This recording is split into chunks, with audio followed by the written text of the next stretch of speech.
time, I'm going to give everyone a little bit of time to join in, and I'm going to do a little housekeeping uh, before we start. So this webinar, just for everyone's information, this webinar is part of a series from CPA Canada.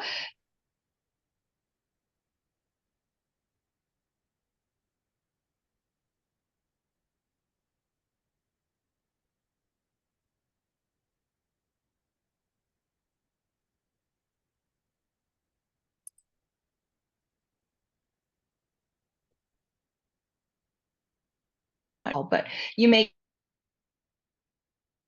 slides on this one. We've put the handout link in the chat box. So if you want to download the handout for today's presentation, the link is currently in the chat box.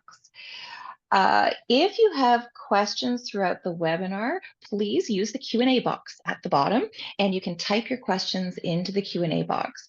We'll be allowing some time. Joost, do you want this at the beginning or at the end or throughout? Yeah, we can, Do you want questions throughout? we can maybe, I'll do a natural kind of stop and then we'll certainly have them at the end as well. That's perfect, because sometimes we have these burning questions that everyone has. So please use your Q&A box for questions. And we're going to see that everyone's in. So I'm going to start. My name is Linda Griffian. I'm the Education Programs Coordinator with BusinessLink. Thanks for joining us today. At BusinessLink, we are honored to provide services to all entrepreneurs and specialty services to our immigrant and Indigenous entrepreneurs. We are inclusive in our cultural understanding and awareness of the histories of our country. With that, we will start this event with a land acknowledgement to recognize all of Alberta. We want to acknowledge that in the province of Alberta, we are situated on the traditional territories of Treaties 4, 6, 7, 8, and 10, ancestral homeland of diverse First Nations groups, Métis, and Indigenous people whose ancestors have walked this land since time immemorial and whose histories, languages, and cultures continue to influence our vibrant community. We pay respects to the Indigenous people of this land, past, present, and future, while recognizing their cultural heritage, beliefs, and relationship to the land on which we reside. Thank you for joining us today. Joost Herman will be presenting the top 5 mistakes startups make as part of our CPA Canada series. Welcome. Joost, do you want to take it away and start and introduce yourself? I can certainly do that. Thanks, Linda, for the introduction and land acknowledgement. I want to thank everyone for joining us today. I think when I look at my sort of little bio here and my contact information that anyone can take down, I sit there as a CPA. So I sit there with an accounting hat on, a tax hat on. But I have these lovely other designations in my world that tell me that, well, you know what, I can talk about financial planning, tax planning, estate planning, business planning, succession planning, all those things that a business owner needs. And so when I was thinking about this topic, and Linda and I had done this topic earlier on this year, it's a really neat one because it really talks about all the things that you should think about when you're just starting your business.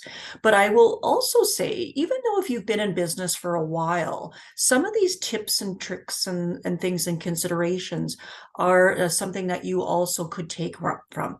So my world is I don't do any tax compliance. I don't do tax returns. You would think I would as a CPA, but I do strictly consulting. I strictly do advisory type of services, looking at, you know, what businesses can do for efficient tax planning, your wealth planning, all those things that you kind of go, well, how does my private world sit with my business world to create both wealth in both sides of the coin? So that's where I get my excitement from, my passion from. So I will also sometimes invite Linda to sort of talk about some of the incorporation stuff along with me, because I know that's a big thing for business owners. If I have a corporation, what does it look like? What can I do with it? How would I pay myself, etc. So that's my world. So I wanted to sort of start there. CPA Canada does provide this in terms of the information. You will provide the link in the chat. So if you see that, Linda's first link there is for that. And then if you have questions, as we mentioned, I'll kind of try and do a natural stop along the way. If you do have initial burning questions, maybe put them in the chat, because maybe someone else has sort of had the same question as you did. So just be aware that that ability is there for you as well. And then I think you'll also get a recording of it. But if you do have any questions after the fact, like I said, my information is there, and also I'll provide it at the end. So my world is a business advisory. I strictly do consulting, and I work with the typical accountant, right? So if you think about what you need in terms of professionals in your world as a business owner, you're going to need different people. You're going to need a lawyer. Maybe you need a real estate agent. Maybe you need an accountant or a bookkeeper. I sort of have these networks of people. And so when I think about some of the accountants that I work with that do tax returns or that do your financial statements, and if you do need help to try and find one of those lovely individuals, I can sort of connect you with those people. So I work daily with those mainstream type of accountants and provide almost facilitated or supplementary type of service to the main accountant and to yourself to sort of say, where can we find tax efficiencies? Have we thought about this in your business planning, etc.? So again, a whole network of lovely accountants that are around Alberta, etc., and lawyers. Here's the thing also. The main topic was called, your top 5, but I mean, we could have literally said the top 20, the top 50 tips. So I kind of wanted to expand the top 5 and put it as top 10. I want to kind of put it into at least different categories of what can you do operationally? What can you do tax-wise? What can you do structure-wise? What can you do planning-wise? And what I said at the bottom is, these are the things that no one tells you about. You come in as a business owner, you have this great idea, and then you kind of go, oh, well, who's there to help me? Or, gee, I wish I knew that, 10 years ago. So that's what I hope that this sort of session transcends itself to. Our agenda. So we'll talk about you, the entrepreneur. You're not alone in this. There's many of you out there. So much like my firm at Resources and Solutions, I work with many business owners, many professionals out there. We'll talk about what you can structure your business to look like. So we'll focus on that. Don't forget about, if you go into different arrangements, what it means to have an agreement, some of the pitfalls there. Because I'm a CPA, we're going to talk a little bit about financial statements. What are they? What they mean to you and your business? And then that goes into, well, maybe I should budget. Maybe I should figure out how much, I'm going to make this month versus next month. And is there slow periods in the business? How do you pay yourself? That's one of the, people always ask me, should we be paying salary or dividends? We'll talk about that. Taxes, I put that as in caps. I mean, that is one where we don't get that training in school. We don't get that out in the general public. So I'm glad you're joining us today. We'll talk a little bit about that. The whole idea of building wealth outside your business and inside your business. We'll talk about insurance planning, both protecting your business and growing your wealth that way. And kind of just re-looping this whole idea of, you need a little team behind you. You need different professionals that will sort of help you in different areas. And that's where I think that's really important. So here's our agenda. Here's our top 10. So let's get started. When I think about the entrepreneur, there is a lot of you out there. I mean, that is, when you think about Canada, we've got so many business owners in different forms and fashions. And when people say, business owners make up a lot of Canada, it is really the sole, 1-person, 5-person operation that really drives a lot of the businesses here in Canada. And so if you think about that, when you're just starting out, it may have just been you. It may have just been you and your spouse, right? Or you and the kids trying to start this operation. So again, when I think of, it's not just the Petro-Canadas of the world or any of these big, large corporations in Canada. We've got a lot of sole proprietors, a lot of small businesses that are driving this economy. So that's why I think it's a really important session to have today, to sort of say you're not alone and there's lots of support out there. And again, if you do need that support, I'm here, Linda's here, and many other networks available for you. Think about what you're going to do when you have started your business. You're going to go through pits and valleys. You're going to go through highs and lows. I will say, if you think about your business cycle, you're going to have this sort of launch or startup period, or maybe you've gone through it already. You're going to try and go through this growth stage and then try and hit a maturity or almost, I won't say exit, and I've put that on there in the blue, but it's, eventually you kind of go, oh, could I sell my business? Could I, just wind it up? But the hardest part is that growth and that startup phase. Well, all those things of what am I going to sell? Who am I going to sell to? All those things in terms of marketing, etc. We really have to think about what are some of the obstacles, etc., that we should be thinking about. So I will say, ask questions. If you have another network that you can say, hey, how did you do this? How did you deal with this? It's okay to reach out. That I think is really important. Build your community as you go through each business cycle. The second part of it is, now that if you think about your business that you're in, no matter what you're selling, if it's services or products, etc., or maybe both, how in the world do you structure this? And when I say structure, this is where the tax side, this is where the legal side of things comes into play. So we'll look at three main ways that you could structure your business or how you're set up already. The main language that we're going to talk about is you being a sole proprietor. You could be in a partnership. Not a lot of people do that, but we'll sort of not pay too much attention to that, but we will focus more on the corporation side.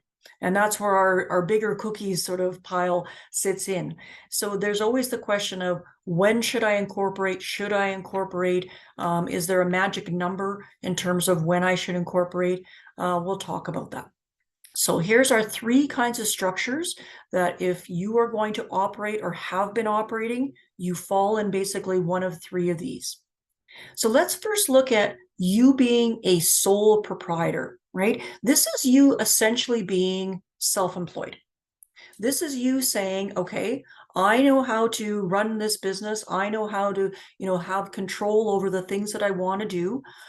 What does it look like from a tax perspective? So when you think about, CRA, they're going to say, okay, tell me how much money you made this year, so your revenue, and how much expenses did you have? And that'll essentially be the net income.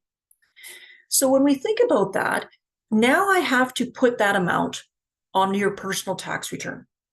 So even if you're using an accountant or a bookkeeper who does those kind of taxes, they will I'll say, hey, George, how much did you make this year? What was your revenue?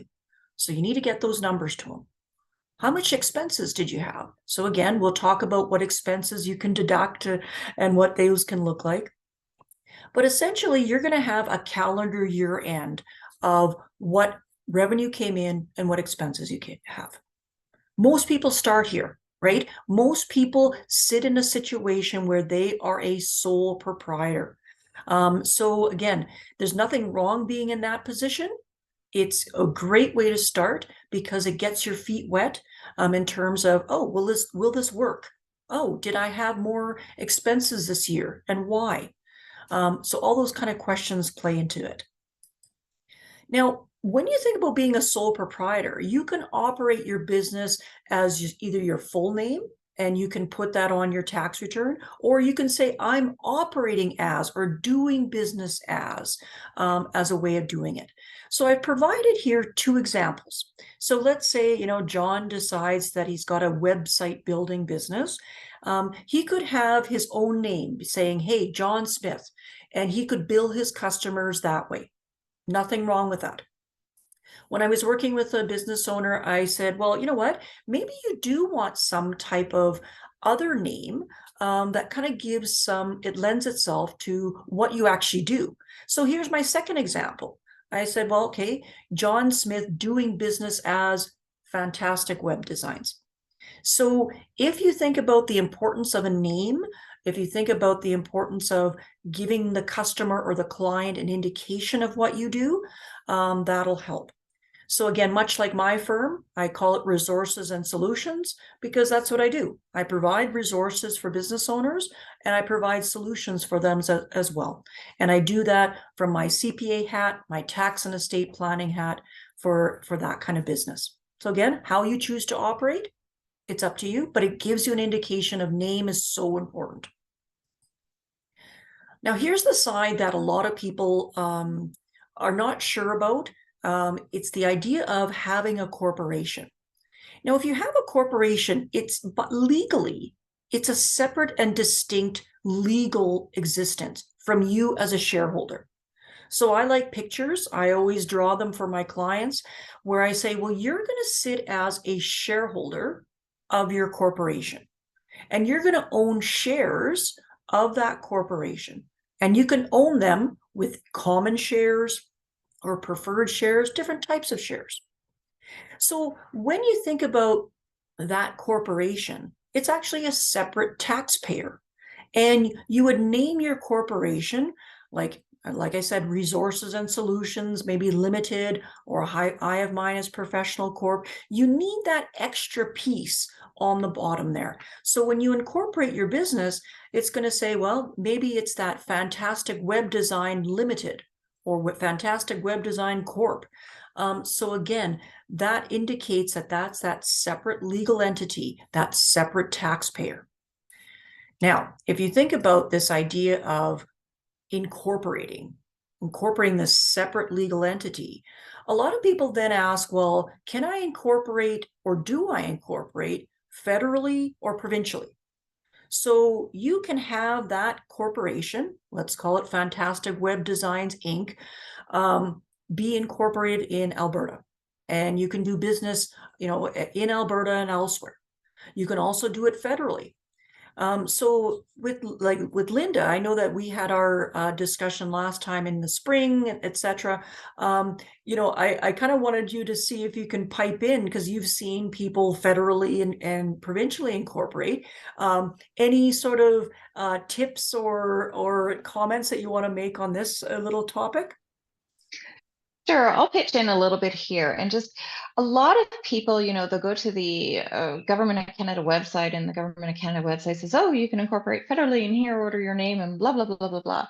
But they neglect to tell you when you incorporate a Canada corporation is that all of the rest of Canada sees you as a foreign corporation, which means if you want to do business in any of the provinces across Canada, you need to take that Canada corporation and you need to register it into the provinces you are conducting business into. So there's actually two pieces to the registration. If you're based in Alberta, you incorporate federally, then you have to pay to extra provincially register into Alberta. There is a lot of people misunderstand that when you incorporate federally, oh, it gives me the right to do business all across Canada and I'm going to be recognized as something very special. And that's simply not the case.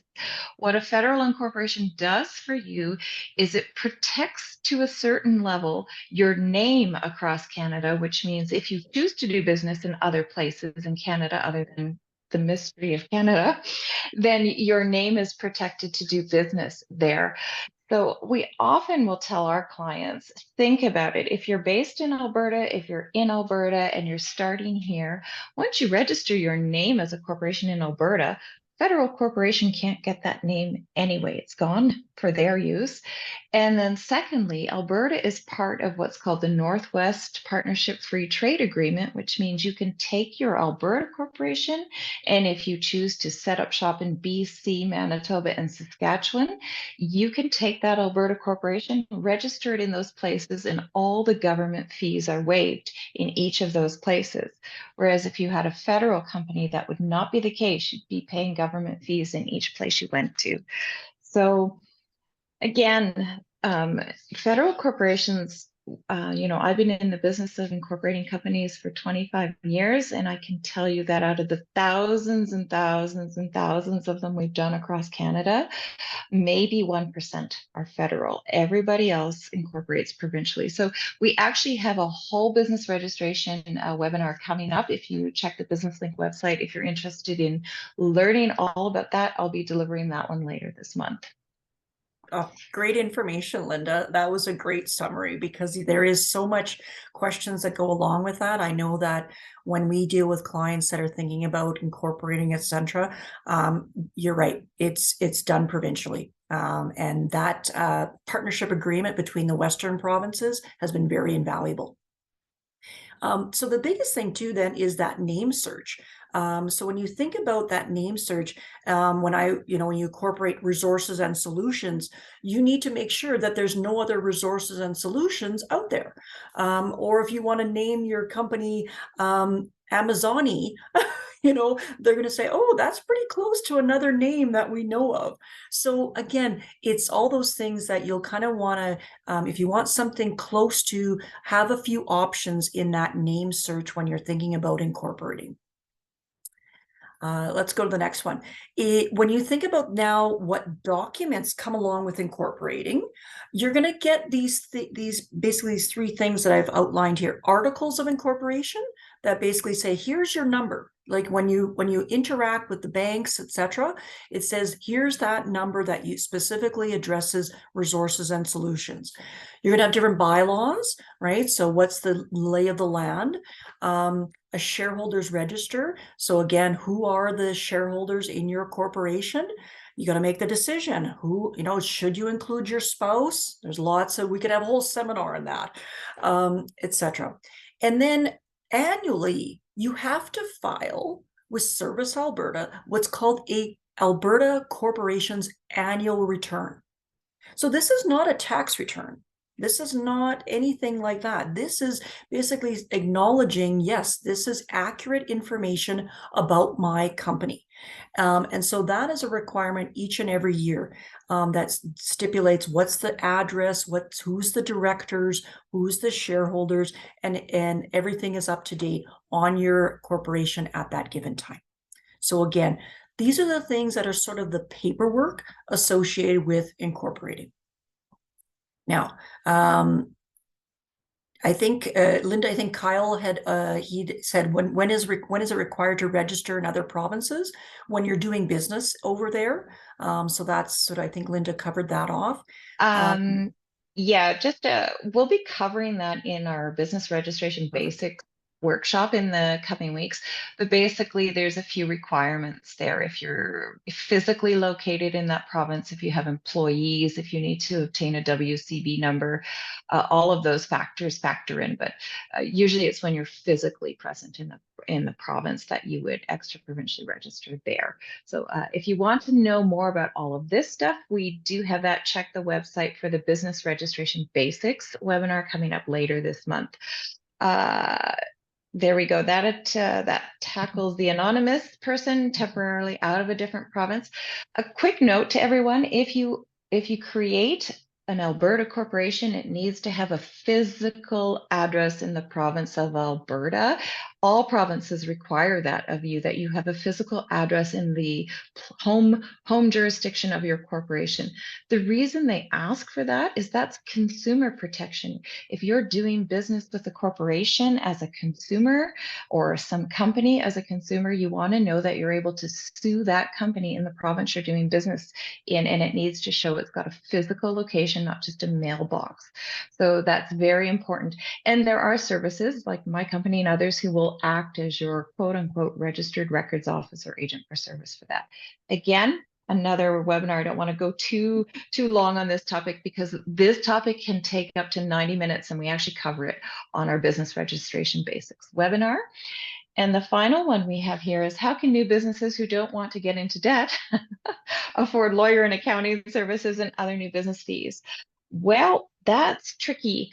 Most of us bootstrap our own businesses when we start. I know that I did, and I worked a couple of jobs, and I scoured for clients, and I hustled to gather the clients and the money together to take on as minimum debt as possible. But I know that one of the best decisions I've made as I went through my first couple of years of not making a whole lot of money and losing money and everything else was having that person in my pocket and getting them on board right away, specifically the accountants. Those are people you should be getting on board quickly in your business because they're going to point out a lot of things in your finances that you won't see well beyond tax returns and well beyond bookkeeping. They're going to look at your numbers and be able to tell you what pieces of your business are profitable and what aren't, how you can change the way you do things to become more efficient. There's a lot they can do for you, but you've got to leverage those folks the right way. So do what you can to afford at least the accountant as quickly as you can. So live answers they are, and onwards and upwards. Thanks, Linda. Great advice. Absolutely. You need, like I said, a team. So your team may be small, but again, when you have a good accountant, that can help. So if you think about closing out this conversation about corporations, if you decide that you're going to have different people in your corporation, these different shareholders, let's say even it's your brother, your spouse, your friend, that comes with different responsibilities, different risks, etc. That's a whole presentation, Linda, that I do. But I want you to be aware, this is where maybe the lawyer comes into play, that you need a shareholders agreement, something that says, what happens if my friend dies? Who's going to get his shares? What happens if they become bankrupt? What happens to those shares? All those things fall under a shareholders agreement. It stipulates the law of the land that happens with your corporations, with the different shareholders, etc. So my biggest advice, get a lawyer to be party to that and draft that agreement for you. Which ties in nicely to, you're going to come into different relationships, different parties that you're going to have to deal with. Documentation of those things is key. So, perfect example, if Linda and I are in business together and we say, well, Linda, that's not what I thought it was, or I thought you were going to sell your shares, or I thought, all these I thought, if you have it in an agreement, either a shareholders agreement or partnership agreement, whatever it may be, that will then determine what actions can and cannot be taken, along with any contracts, leases, or loans. Again, if you decide that you're going to lease space from a landlord, what is the rent? How do you get out of the lease? What is your requirements to pay? So again, not an accounting one per se, but again, it's a matter of, this is one from a legal standpoint that I think I wanted to address. Whenever you have a loan, then it's a matter of, where are you going to get this loan from? Or where are you going to get this cash flow that, sort of Linda had talked about? Are you going to get it from friends and family? Are you going to fund it yourself? Crowdfunding. There's lots of grants out there now for, new business owners. If you want to put in like an e-commerce piece to your website, there's funding for that.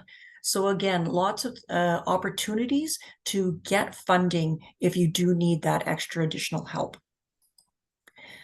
The part about having an accountant, when we use the word accountant, they come in different forms, right? So I've got the designations of being a CPA, but you'll also have ones that are bookkeepers. They don't have designations, but they could put your financial statements together or tax returns. That might be a starting base for people that are looking to say, okay, you know what, I can't afford an accountant right now, a CPA, but there's alternatives or options. So when you think about financial statements, these are the numbers that will drive your corporation. How much cash did you get in? How much equipment did you have? Even if it's a computer, etc. All these types of things fall under what's called a balance sheet. When you think about financial statements, they come in different forms. The balance sheet will talk about what assets you have and what liabilities you have. And that's why they come in almost two different kind of squares that I have here. Hence the terminology of balance is whatever those assets are is going to balance your liabilities and your value in your company, and those must match. That's really what people are talking about. So very simply, if you have inventory because you're selling product, it's going to fall under there. If people owe you money, that's where accounts receivable falls into play. But if you owe people money, that's where accounts payable comes into it. And if you have a loan, that will call under bank loan, either current or long term. And you go, well, why in the heck, Yoss, is there a bank loan divided like that? When you think about what a bank loan would be currently, that would mean what would you have to owe in a one given year versus the remainder of the loan, which would fall under the long-term liability side of things. So again, balance sheet really important. Take that time if you need to with your accountant to kind of go, okay, what's under here? What's under here? Am I missing something? Why is this higher or lower this year as opposed to next year? Revenues and gross profit. This is what's called your income statement or profit and loss statement. This is probably what people understand the most. This is your sales or your revenue minus your expenses or your cost of goods sold. So essentially, if you are, getting product, etc., you're going to have your sales and then whatever the cost was to either manufacture that, etc., or buy it. And that'll essentially mean whatever the revenue is minus those cost of goods sold will be something called your gross profit. And so the accountant may throw that terminology out there, but at least you know, hey, if I'm going to make $100,000 of sales, how much is it going to cost me? So that's where if people watch Shark Tank, and those things like that, the sharks always ask about that kind of question. How much does it cost to manufacture or make that so-called good? Now the question comes into, I've got gross profit. What's my other expenses? So this is the stuff that falls under, oh, well, I did some marketing to have some exposure for my company. Oh, well, I had to pay the accountant, or I had to pay some salary out to people. That's where all those expenses come into play. And at the end, you're going to have your revenue minus the expenses to come up with net income. So don't get the two confused. Like if someone says, well, how much money did you make? Well, ask, well, what are you talking about? Are you talking about revenues, your sales, or are you talking about the net? Like after everything is paid, how much do I have? Is it the $16,000 or is it the $115,000? So again, those are some of the terminology that you'll kind of partner with your accountant or your bookkeeper whenever they say, oh, okay, well, how much was your net income? Or this is what your net income was. We have a question, Jos. Oh, sure. What does it mean if an account is in debit or credit? And do you know this from the income statement? Yeah. So you don't know if it's a debit or credit, but debits and credits fall into, think of your bank statement. You know how it says one column's a debit and the other column says credit? For some weird reason, accounting is the opposite. So, when you get a debit in your bank account, it says, oh, I got some negative cash out the door. But a credit means that I've actually got some money in the door. It's the opposite when it comes to for accounting purposes. So debits and credits mean if I had some revenue come in, I would say, I've got some cash that came in. So there's my debit. And my credit is revenue. So an accountant will say, oh, I've debited cash that came and I've credited your revenue, and it'll show up on your income statement. So yeah, accountants like to talk debits and credits, but really it just means I'm entering this into your almost database to show what cash came in and what revenue came in as well. If you had the same thing with paying a salary, same type of thing, but the opposite. It's now a credit to your cash and now a debit to your expense, because now it's going to be recorded that way. So I hope that answered the questions about a little bit about how debits and credits work, because it's just a recording of what came in the door and what came in the door or not in the door. Let's jump to budgeting. Budgeting is one where I kind of made a comment before about, kind of get a sense of what are you going to make in that month? Like do a budget where you kind of go, okay, well, what's it going to look like here and coming up in September or end of October or coming up October? And then what is it going to look like till the end of December? Do you have seasonal fluctuations, etc.? The thing is, when you do that and you compare that to your actual, I always encourage you to then say, well, what was the variance? Like I projected I was going to have $45,000 of sales, but I only got 40,000. Why that? Why is that? Did it cost me more one month versus another month? And why was that? So as long as you can sort of have that kind of running in your mind, then that kind of partners with the accountant, because they'll go, oh, you know what? You had a really big expense this one month. And you can say, yeah, oh, I know. I had a large, I had to fix some equipment or something in my business. So again, just do that as a starting point. You may look at it monthly, then maybe turn it to yearly as one of your options. I always say, look at what your sales will be. There's lots of good software out there or Excel to kind of go, okay, I'm going to budget 40,000 for sales, but I got less. Why was that? And kind of track it. What's really interesting for the business owners is to say, okay, hey, it was this much this year. Now it's this much. What did I do? Or what was the impacts to that? Or was there some negative things that happened? Or was some really positive things that happened?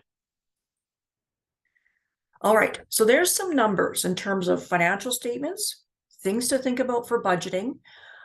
The budgeting part also comes with what do you pay yourself? How do you pay yourself, right? You're hoping that sales grow. That's the goal. But the question is now, if I have a corporation, how do I get money out of my corporation? You can do that in two different ways, because if you think about it, your corporation's going to pay some tax. And the reason why people usually pay incorporate is because they can usually pay lower income tax, like 11% in Alberta. And if you want to then pay some money out of your corporation, you can do that either two ways: salary or dividends. Now, you may have heard, maybe salary because maybe you had some T4 income or salary before in your previous life. But salary and dividends are come in two different ways, and I'll kind of explain that. A salary is, just think about it. If you worked for a company before, you had your corporation, they paid you monthly or every 2 weeks.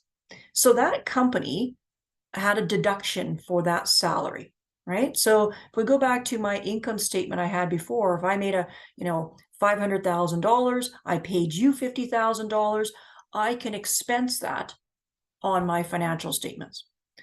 And so salary for any business owner, they're going to say, okay, well, CRA is going to come along and say, well, was that reasonable? And you may say, well, why would CRA ask if that's reasonable? So what CRA says is, well, if you're going to pay your son or daughter a salary out of your corporation, and you paid them $100,000 out of your corp, is that a reasonable salary you would pay somebody for sweeping the floors and doing some administrative work or do some filing? That's where salary comes in. Dividends are after tax. So it's not a deduction per se. It's basically saying I made so much net income, and remember that line item, and I can only pay that amount out to shareholders. So remember my previous example. I said, well, I could pay my son or daughter or even my spouse and myself a salary as long as we kind of each did some work. Dividends can only be paid to you and to other people that are in your corporation as a dividend. So right now, if you were going to pay yourself basically, let's say 300,000, I'm just throwing a really big number out there. The highest marginal tax rate in Alberta is 48%. So again, it's not as high, certainly, as many other provinces. Ontario and BC and the Maritimes are much higher. So again, we've got a really preferred tax rate in Alberta. Now, the question is, why would I pay a salary versus a dividend? So when you think about a salary, you would be contributing to your CPP still. So that's a good thing. That's almost a retirement thing you could think about. You could contribute to things like RRSPs or things called IPPs, which are pension plans for business owners, and we set those up in our firm. We also do, you think about government programs. Sometimes, if you're trying to apply for a grant or something else, or when we had COVID, they're going to say, well, how much salary did you have? So that's why salary is really important. The other side of you being paid a salary is that you can apply for things like disability insurance or key person life insurance to protect your company. So again, different ways that I think salary is really important.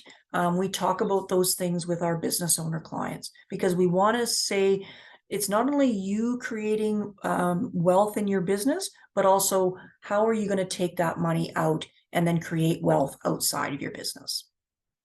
We have a question around salary. We have Sure. for partnerships or sole proprietors, how does pulling salary work in those cases? Yeah, great question. So you can still do a salary out of your sole proprietorship situation. So you would say, I would still have a T4 be issued, same thing, but it would just be saying, it's, John Smith. So that can still be done. And then if you're going to do it with a partnership, partnerships come as partnership units. So you would actually get a distribution based on how many partnership units you would have. So that's an opportunity there to sort of do it a little bit differently. But I guess those are the two main ways in the distinction between salary if you're a sole proprietor versus a partnership. Oh, and if you pay yourself from your corporation, do you pay into EI still? You don't have to. Yeah, so there is an opportunity to say that you're exempt. So that's one of those things, but you could elect to do so if you wanted to. Another good And question. looks like Oh, we go have ahead. someone here who's got an LLC. So Shauna has a American. Woo, we've Yeah. got, is it Yeah. Delaware or Nevada or where is it, Shauna? If I'm an LLC and will take an S Corp tax election this coming year, should I take owner's draw or make myself a W-2? So now we're getting into American taxes. Oh, Yeah. Indiana. Woo, Yeah. Indiana. There, all those Midwestern. Oh my goodness, and the Delawares. You're right. Yeah. That's a really specific one. I'm not a U.S. tax expert, but I certainly know some lovely people that if you wanted some more info on that one. Okay, so Shauna, maybe post webinar, reach out to Yost via email. I think she's Sure. posted her contact information at the end, and you can talk a little bit about getting that because there are people who specialize in all the American, Canadian, fun, lovely stuff. Yes, absolutely. Oh, yeah. Okay, so taxes. Let's keep on this topic because it's one of those things where if you have taxes, who are you paying taxes to? All those things like that. So I wanted to just break it up into just two main types. I don't want to go into the other multi-layer ones like retail tax, etc. But essentially, you're either going to pay personal income tax or corporate income tax. Those are the two when I talk about income tax, or GST. So why I bring those two up is because it ties into how much revenue you would have. So let's first talk about income tax. So essentially, when you go and have your corporation or as you as a single person, you're going to have a business number, essentially identifying you in different ways to CRA, etc. So they're basically going to say, what is your business number? And the bank may ask for it or whatever you're applying for at the end of the day. But essentially, it's a single account number to deal with either income tax, payroll tax, and other sort of corporation type of things. So essentially, here's an example of what a business number would look like. And then if you have a GST number, it starts with RT. If you are going to pay payroll, You have to report to, the government in terms of how much did you record as CPP, how much was EI, how much, and you would issue those T4s. So you have a payroll account associated with that. And then if you are a corporation, you would have a separate RC account for filing your corporate tax returns. So again, not to be like, oh, you must know these numbers, etc., but the accountant or whoever you're dealing with may say, oh, what is that number? So this kind of gives you a sense of what it could potentially look like. And for more Yeah. time, everyone is in tax mode today. Oh, I I know love it. I love it. we It's great. all love taxes. Here we go. Yes. As a 100% shareholder, do I pay myself a salary from the gross revenue or net profit? Yeah, so you would do it from your the revenue side of things. So remember our little example where we said we made $100,000 and I had a bunch of expenses, then that's where the salary would come out of. So you need to make sure that you've got enough in the expense side, like with all the other stuff, like office expenses, etc., to pay that salary out of. If you were going to pay yourself a dividend, then it would come out after the net income. So good question. And Dorothy says, can you ever get a tax break? My answer to that is, you can reduce your taxes, but you can never get a break completely. Speaking as a business owner for the last 30 years, Oh, it always creeps up for sure. yeah. Uh, Yeah, and tax break. I will make a comment. I mean, it's just a matter of, sometimes it's just a matter of maybe it's your structure. Maybe it's, who's in the structure with you. Maybe there's some tax efficient things that you could think about. Everyone's different, but there could be a solution out there. I don't know. Just to lay it out and there. and here's the always popular question. Yes, Yes. death and taxes cannot be avoided. Yeah, I hear ya. And Yeah. how much revenue? And this is always a favorite question. I like to answer this one a little bit, maybe not from a tax perspective, but I'll answer it a bit from a business perspective. How much revenue does a business have to earn before needing a GST number and to file taxes? That's always the big one. So, do you want to explain that from a tax perspective? And then I'm going to just jump in after that from a small business perspective. Oh, you know what? Go first, because maybe I think a nice general comment starts it off, and then we can go detail. How about that? Okay, so I once had a business mentor who told me if I wasn't paying taxes, I wasn't a good business owner because paying taxes means you're making lots and lots of money. So if I wanted to have a successful business, I needed to always strive to generate lots of revenue and understand that the result of generating that revenue was probably that I was going to pay taxes. So when it comes to just from a small business perspective, whether you should register to get your GST number or not, I often will say to people, as a business and as a professional face to the world in Canada, you should just get used to collecting GST right from the get-go, whether you're making $1 a year or $100,000 a year. The GST is simply you collecting taxes on behalf of the government. So it's you acting as a tax collector. So when you're doing business in the world, you as a consumer are expecting to pay GST on your goods and services when the GST applies to it. And I think as a professional business, if you're going to grow your business, at some point you're going to have to start collecting it anyway. And you may as well get your customers used to having the GST collected from you so that you don't have to explain that to them later down the road when you have to collect it from them. And you're just automatically doing it and ingraining it in your business and understanding it's part of the administration. Why does the government not pay us for collecting their tax? Is there a deduction for our time? The way you build in time is to build it into your pricing structure. You are paying that time. So for any business you're doing business with, if they are collecting GST from you as a consumer, they are building in their operational and administrative time into their product and service pricing. So in my business, I actually build in my time for tax collection into my product, service, and prices because that's an administrative cost. So Great, do you want to great take that points. away? Okay. Yeah, so I just put up the next slide of GST. So from a technical standpoint, then, yeah, you'll need to register GST as soon as sales reach 30,000. And that's only the requirement. But remember what Linda said, there's nothing stopping you from collecting it and charging it from the get-go. It gets your clients exposed to it. You know that it's a cost, etc. And so again, you'll get the requirements to file either monthly or quarterly based on how much revenue you do come in. But it's surprising how much 30,000 adds up so quickly.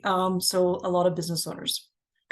Let's go back to just the last part about being self-employed. So everyone's used to having a CRA going, yes, you must file your tax returns by April 30th. If you are self-employed, your requirement to file is June 15th. But the thing is, you must pay. Like if you have a payment due, that is actually due April 30th. So it's kind of a quadri of, oh, do I wait? But if I, still owe taxes, that's the April 30th date. So don't be caught off too guard. That's why I always say work with an accountant or bookkeeper because you don't want to miss the filing deadlines. The biggest thing I will say here is expenses. Yas, what can I expense? What's deductible? The word deductible basically means, can I deduct it for tax purposes? And I always give example of, well, what did Yoss do on the weekend? Well, I played with my dog. I bought some sunglasses, all those things like that. If it's personal use for my dog, Georgie, well, then that's not deductible for tax purposes. Right? But I have given a list here, and this is an actual form that you would be on your tax return that would fall under, oh, well, I did some advertising. I had some meals and expenses. I paid some property tax. I paid rent. I had some professional fees with legal and accounting. All of these are deductible for tax purposes. And so those are good things. So again, we'll hand out that particular form just so you can get a sense of some of the line items that you should be looking for and what's deductible. And the same holds true if you're incorporated or not. Okay. The last thing that I kind of wanted to jump over to is this idea of saving tax planning, building wealth outside or inside your business. It kind of goes back to, is there any tax breaks? And I think that's really what it's coming down to. Like, if you think about ways that people save taxes or have different structures, that's really what it's coming down to. Because you may evolve to eventually get a holding company, or you may have different shareholders or have a trust. Like there's lots of different things that people can do in their planning. So it's always good to just ask and say, hey, I've heard of this, or hey, accountant, lawyer, or Yoss, what could we do? Is there things that we could do? Because if sometimes people miss the boat and they've been in the same structure or same situation for decades. And I have clients that, come to me well into, almost retirement going, oh, I wish I knew this before. So there is opportunities to think about how you can save tax. The biggest thing I also say is what people don't think about is building capital or wealth outside of their corporation. That's the one thing that the people don't do. The other thing is separating your business accounts with your personal accounts. So have a separate bank account, have separate credit cards, have those things that distinctly say, here is this revenue stream and expenses, etc. Because again, what people fall into the trap of, oh, that was personal, and so keep them separate. That is the easiest thing you can do for yourself as a business owner and any professionals like accountants, etc., that you work with. The other side of the sort of so-called building wealth and building this little empire that you're going to build is protecting it. I say this because the insurance realm will come into play in different forms. You may need property insurance, right? So get that. If you need errors and omissions, right? So if you provide a service, do you have something called E&O insurance? Do you have other types of insurance that say, is it life insurance, critical illness insurance, or disability? If you can no longer work, how are you going to have your family still survive, still pay the bills, etc.? So again, all of these are protection mechanisms for all the wealth that you're going to create in your company. It's going to protect your income that you're going to create over your lifespan of working. So again, think about these protection types of things with insurance. Don't dismiss it. The other thing when we think about life insurance planning or disability planning is think about your time horizon of when you're working. Because if I go into an example of if you are the business owner and your spouse has another job or maybe they stay at home, work with what's your time horizon for protecting that income. So if they make 100,000 or if they make 50,000 and your income has diminished because you've suffered, maybe you've gone through cancer or you broke your leg or whatever, all these things that can happen and you can't operate your business, how are you going to keep those bills being paid? Okay, so I put this graph on here just to make sure that you have the disability insurance, you have the life insurance to protect the income in case you no longer are here or can no longer work and still support your family unit as a business owner, right? The other part is, you think about this protection being tax-free, right? So someone said, oh goodness, like what's my tax break? So what I find that the business owners that we work with, we can provide life insurance coverage, tax protection coverage for less than $24 a month. These are some of the numbers that we've been identifying for business owners to say, if you're going to work for the next 20 years or 10 years, how much can we protect over that span? So is it 10 times your salary? Is it 15? Those are the things that we need to think about because you still have home insurance to pay. You still have things for the kids, things for your lifestyle, etc. So if your income is no longer there, how can you protect it? How do you make sure that you still have a tax-free option to be given to you and your family as a lump sum to make sure that everything is still okay? The one last thing that I will say about protecting income and family is just to start asking questions. Is your family relying on you? What happens if you pass away? Will your family or spouse require 10 to 20 years of income to replace that income that you were supposed to have in your business? What happens if you get struck with cancer or cannot operate your business? We work with a lot of professionals that in the medical field as well, where again, they've lost that ability to still function in their occupation. So again, how do they still have some lump sum tax-free income for them? And again, a lot of the things that we also set up is medical protection for business owners, because you can have your, dentist bills, you can have, the chiropractic bills, all those types of things that are paid for through your company. So we set those up as well for people. So again, it's all about insurance planning and protecting your business, your income, and how you can have some tax efficiencies or tax breaks like someone was asking about. So, Linda, do we have some more questions?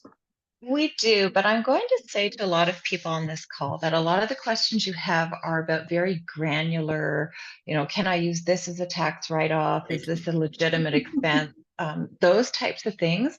A lot of what constitutes legitimate expenses and legitimate expenses in your business vary from type of business to type of business.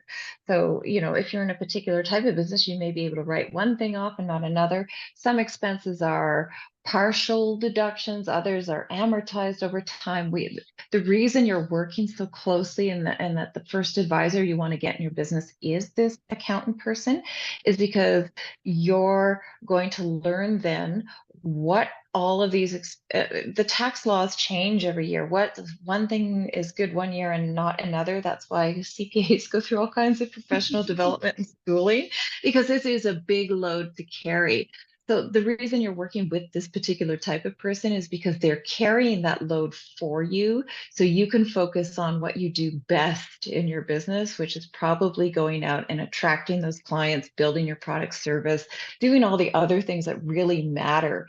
And what you're learning here is how to leverage the skill set of those people around you to help you deal with this piece of the business, because it's a huge piece of your business.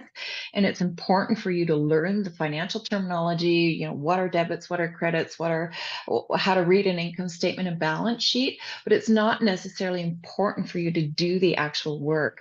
So I'm going to challenge the people who are asking sort of the granular questions here to sit down and think about how they want to plan their business pricing structures and sales structures around affording the CPA. And when we talk about affordability of CPAs, the price points are going to vary. Yos has mentioned that you can even start with, a good bookkeeping service is going to start getting you on track, at least in year one, which is less expensive than an accounting service. But the reality of accounting services is they're less expensive than you think. And the real value is in how well you decide you want to work with them on a monthly basis. So don't just come in with your box of receipts at the end of the year hoping you don't have to pay taxes. The way you approach working with an advisor like this is to sit down and say, here is what I want to strategize this year for myself, upcoming. Can you help me and work with me this year to make sure that we're on track to meet the targets I want to meet in my business? So that's a real important piece. Working with this advisor is not just about the taxes, it's also working about how am I going to look at everything I sell, everything I do, make it more efficient, generate the most profitability from it, and what can we observe in my company as some of the ups and downs throughout the year, and how can we plan for things. And that's really what you're using this person for. So I'm going to tell people to sort of hold off on their granular tax questions, to think about how you want to write them all down and then get in front of a tax advisor to talk about that, because we certainly can't cover that in a 60-minute presentation. You've got the handout coming to you, which I think includes the presentation deck, and this presentation gets posted as a recording on the Business Link website in the next 3 to 5 business days. So you'll be able to find that in past recordings. I'm going to put that link in there. What else? I'm going to let you finish, Yost, but I just wanted to sort of tackle, a lot of people had some very particular questions that I think they need to put in front of their accountant. Yeah, it's fair enough. Whenever you get into the taxes side of things, our goal was to provide just the layering, a little bit of foundation. But yeah, boy, you can get into really specific questions. So here's a great slide where I think we'll kind of end on a couple of. You can't do everything. I mean, as Linda said, you're not the debit and credit person, but if you have some good people with you, the right people on the bus, either staffing wise or other business owners, other associations, go to business events, build your network to go, you know what? I'm going through this. Have you experienced this? This is where you can get some free knowledge when it comes to getting into the right community, the right network, because there is support out there. The other side of it is, it really comes down to, remember this professional team. Now, everyone thinks a professional team is going to cost thousands and thousands of dollars. But again, when you proactively say, you know what, I'm thinking about buying this piece of equipment, this is where these conversations can happen with the accountant. And I said bookkeepers or CPA. And then that might involve the lawyer, because maybe that's going to involve a lease. So don't just say, oh, you know what, it's fine, don't read the lease. That's where lawyers come into play. They provide a valuable service of legalese that not everyone has. I deal with a lot of people with will planning. Just make sure you have these documents to protect your business. And then lastly, you're going to have different advisors along the way, either through your work, general world, etc., business, financial, insurance, but you might need some specialists along the way. If you're more technology based or etc., or payroll specialists, that's an invaluable service. I will put hands up for that one. So here's our recap. You can't do it alone, but there is support out there. How you structure your business, it depends. It depends on what stage of the life cycle you're in. Budgeting is part of it. Again, it goes back to Linda's point about how can I drive revenue? That may help with any expenses that you have along the way. Protect your business in many ways. Is it insurance planning? Is it tax planning? Is it having the right people with you? And again, income taxes come in different ways. What you can deduct or not is just part of the equation when it comes to taxes. So make sure that you rely on some of the tools and resources out there, either people or some of the listings that we have here. So the Government of Canada has different ones. Again, Corporations Canada, etc. And then again, CRA has some numerous ones depending how specific you are. But again, don't be afraid to ask, because again, the internet is a valuable thing. At the end of the day, it has these resources that are for you. And if you have any more questions, etc., or feel that you need some advice, certainly come and chat with me. But I'll hand it over to Linda, and we'll see if there's any additional questions and any recap that we need to do. Okay, so for those of you with your burning tax questions, make sure you write them all down and determine how you want to reach out and get access to the answers to those questions. We also have ongoing CPA series that are happening throughout the next 2 months. So check in a little bit with that. You can always join those. For those of you with the burning registration questions, we have the free webinar coming up on tackling everything you ever wanted to know or didn't want to know about registering your business in Alberta in any way, shape, or form. So that's coming up in September. You can go and sign up for that. This is being recorded, which means we're going to post it onto the Business Link website. I've put the URL into the chat for everyone to see. That's not going to happen today. So watch for it to happen in the next 2 or 3 days. Our Business Link marketing guru is on here. So Julian will make sure we're posting at some point in time the next couple of days. So check back in regularly on that one.